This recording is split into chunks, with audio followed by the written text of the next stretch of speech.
Hi viewers, అందరికి welcome friends. మన ఛానల్కి స్వాగతం friends. Match number 32 Delhi Capitals versus Rajasthan Royals మధ్య మ్యాచ్లో సూపర్ ఓవర్కి దారి తీసింది. ఈ మ్యాచ్ ఇద్దరి మధ్య దోబూచిలాట ఆడిందని చెప్పుకోవచ్చు. నువ్వా నేనా అన్నట్టుగా ఉత్కంఠభరితంగా సాగిన మ్యాచ్లో ఎట్టకేలకు ఢిల్లీ క్యాపిటల్స్ ఘనమైన విజయాన్ని సాధించిన విషయం అందరికి తెలిసిందే. సో మ్యాచ్ ఎలా సాగింది ఏంటి అనే వివరాలకు వెళ్ళిపోకంటే ముందు రోహిత్ ఫ్యాన్స్కి అండ్ ఇండియా అభిమానులకు, క్రికెట్ అభిమానులకు ఒక మంచి శుభవార్త అని చెప్పుకోవచ్చు. ఏంటంటే రోహిత్ శర్మ ఇంగ్లాండ్తో జరిగేటువంటి టెస్ట్ సిరీస్కి క్యాప్టెన్సీ చేయబోతున్నట్టు మనకి కన్ఫర్మేషన్ అయితే వచ్చేసింది. గతంలో రోహిత్ శర్మ క్యాప్టెన్సీకి అంటే ఈ టెస్ట్ సిరీస్కి దూరంగా ఉంటాను అన్నట్టు అయితే స్పష్టం చేసిన విషయం మనకు తెలిసిందే కదా. సో ఇప్పుడు తాజా పరిణామాల ప్రకారం తన నిర్ణయాన్ని మార్చుకున్నట్టు తెలిసింది. మరి ఇదే కనుక జరిగితే it's a good sign for team India. And అదేవిధంగా అభిషేక్ నాయర్ దిలీప్ని తొలగిస్తున్నట్టు కూడా మనకి తెలుస్తున్న సమాచారం. ఎందుకంటే extra coaches, extra supporting staff అవసరం లేదు అన్నట్టుగా అయితే వార్తలు వినిపిస్తున్నాయి. సో మరి కోచింగ్ స్టాఫ్ని తగ్గించే సమయత్వంలో ఉంది బీసీసీ అని చెప్పుకోవచ్చు. ఓకే ఫ్రెండ్స్, ఇక ఏమాత్రం లేట్ చేయకుండా మనం టాపిక్లోకి వెళ్ళిపోదాం. So let's move in to the topic. Hi hello viewers, అందరికీ వెల్కమ్ ఫ్రెండ్స్. మన ఛానల్కి స్వాగతం. మా ఛానల్లో మీకు కనుక వీడియోస్ నచ్చితే లైక్ చేయండి, షేర్ చేయండి, కామెంట్ చేయండి మరియు సబ్స్క్రైబ్ చేయండి. మరిన్ని నోటిఫికేషన్స్ కోసం పక్కనే ఉన్న బెల్ ఐకాన్ని ఆల్ పైన ట్యాప్ చేయండి. ఆల్ పైన ట్యాప్ చేయడం ద్వారా మేము చేసే ప్రతి వీడియోలని, తాజా వీడియోలని నోటిఫికేషన్లో పొందగలరు. సో టాస్ గెలిచిన కెప్టెన్ మొదట ఫీల్డింగ్ ఎంచుకున్నాడు. దానికి తగ్గట్టుగానే మంచి స్టార్ట్ అయితే రావడం జరిగింది. అంటే యావరేజ్ స్టార్ట్ అని చెప్పుకోవచ్చు. ఎందుకంటే first over 10 for no loss ఉండగా సెకండ్ ఓవర్ అంటే తుషార్ దేశపాండే వేసినటువంటి ఫస్ట్ ఓవర్లో 23 runs అయితే వెళ్ళాయి. సో 33 స్కోర్ అయితే రావడం జరిగింది. అయితే ఒక రన్ ఇచ్చి ఫస్ట్ వికెట్ల పతనాన్ని అందించడం జరిగింది ఈ క్షణ. సో ఆ తర్వాత నెక్స్ట్ ఓవర్ల వ్యవధిలోనే సమన్వయం లేకుండా కరుణ్ నాయర్ రన్అట్ అయితే అయ్యాడు. లాస్ట్ మ్యాచ్లో 89 runs చేశాడు. బట్ ఈ మ్యాచ్లో రన్అట్ అయితే అవ్వక తప్పలేదని చెప్పుకోవచ్చు. అయితే అభిషేక్ పోరల్ అండ్ కేఎల్ రాహుల్ ఇద్దరు కలిసి ఒక పార్ట్నర్షిప్ నిర్మించే పనిలో పడ్డారు. కానీ అది ఎంతసేపు రాలేదని చెప్పుకోవచ్చు. 105 వరకు వికెట్ పడలేదు. 105 దగ్గర వికెట్ పడింది. 38 runs వేసి కేఎల్ రాహుల్ అవుట్ అయ్యాడు. ఆ వెంటనే అభిషేక్ పోరల్ కూడా నెక్స్ట్ ఓవర్లో అవుట్ అవ్వడం జరిగింది.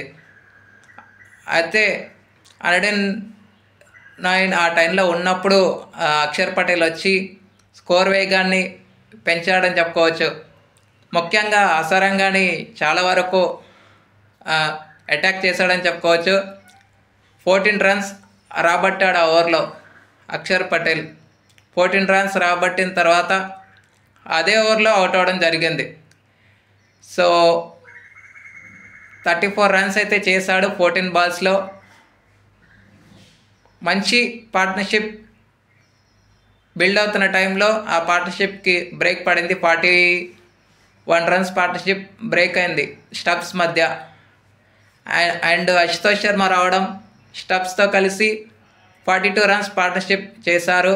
ఈ పార్ట్నర్షిప్ ఎంత అమూల్యమైనదో ఈ మ్యాచ్ విన్ అయిన తర్వాత తెలిసొచ్చింది. అండ్ ఈ మ్యాచ్ సూపర్ ఓవర్ వరకు రావడానికి గల కారణం సందీప్ శర్మ వేసిన ఓవర్ కూడా ఒక కారణంగా చెప్పుకోవచ్చు. ఎందుకంటే సందీప్ శర్మ ఫస్ట్ 3 overs వేసినప్పుడు చాలా మంచి ఓవర్స్ వేశాడు.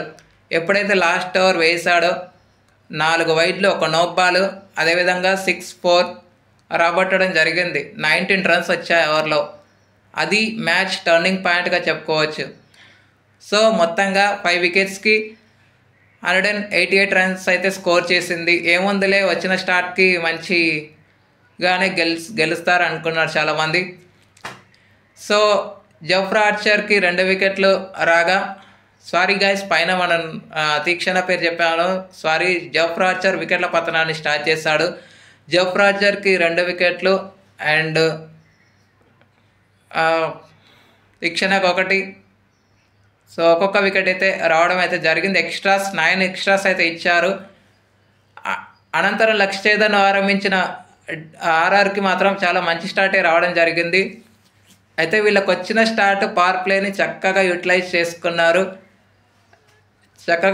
చేసుకున్నప్పుడు 61 స్కోర్ ఉన్న తర్వాత సంజు శాంసన్ 31 రన్స్ వేసి రిటైర్డ్ హార్ట్గా వెనుదిరగడం జరిగింది. తనకి క్రాంప్స్ కండరాలు పట్టేయడం వల్ల రిటైర్డ్ హార్ట్గా వెనుదిరగడం జరిగింది.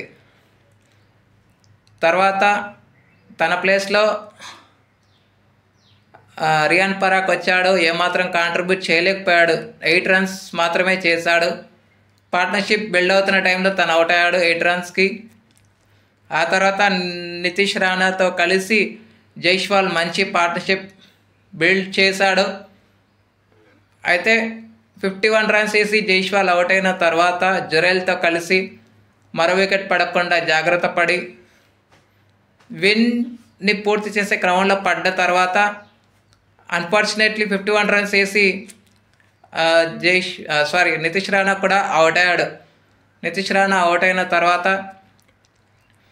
లాస్ట్ 6 బాల్స్కి 9 రన్స్ కావాల్సిన టైంలో మిచెల్ స్టార్క్ మంచి బౌలింగ్ వేసి రన్స్ని కట్టడి చేసే క్రమంలో పడ్డాడు. అయితే లాస్ట్ బాల్కి 2 రన్స్ కావాల్సిన టైంలో రన్అట్ అయితే అవ్వడం వల్ల సూపర్ ఓవర్కి దారి తీసింది ఈ match. So Rajasthan Royals batting Riyan Parag and